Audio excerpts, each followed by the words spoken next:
Hello বন্ধুরা, তোমরা সবাই কেমন আছো? আশা করি সবাই ভালো আছো। আজ রামনবমী, তাই ভেবেছি রাম ঠাকুর তৈরি করব।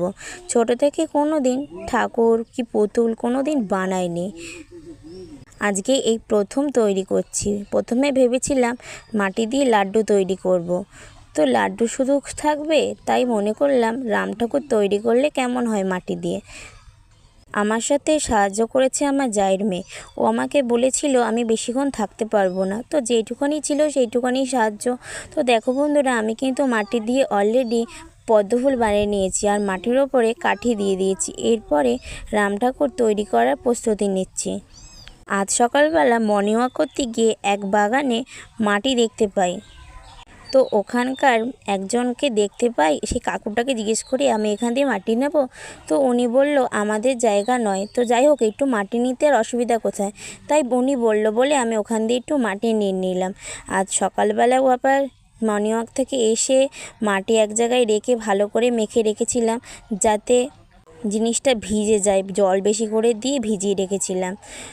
আমার বাড়িতে রাম ঠাকুর বা হনুমানজি কিছুই ছিল না, তাই আমি আমার জায়ের বাড়ি চলে গেছিলাম পুজো দিতে।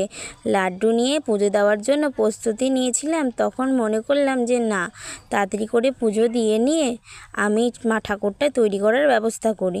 তো ঠাকুর তৈরি করতে করতে সত্যি অনেক সময় লেগে গেছে। ঘরের সব কাজ সামলে নিয়ে তোমাদের সামনে ভিডিও নিয়ে আসা।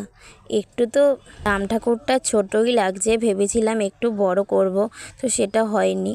তো যাই হোক, এদিকে দেখো আমি কিন্তু থালা অলরেডি তৈরি করে নিয়েছি। এবার আমি থালাটাকে সাজিয়েও ফেলেছি আর ছোট ছোট মাটি দিয়ে লাড্ডু বানিয়েছি। এটা কিন্তু একদিনে কমপ্লিট হয়নি, কারণ প্রায় সন্ধে সন্ধে হয়ে গেছিলো। এদিকে আমার জায়ের মেয়েও চলে গেছিলো।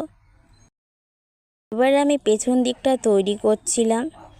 তো পুরোটা কমপ্লিট করে নিয়েই আমি তোমাদেরকে দেখাচ্ছি। তো পরের দিন যখন আমি সময় পেয়েছিলাম, আমি একটু রোদও খাইয়ে নিয়েছিলাম। তো এখন দেখো আমি এটা পুরোটাই সাদা ফেব্রিক কালার দিয়ে রং করে নিচ্ছি।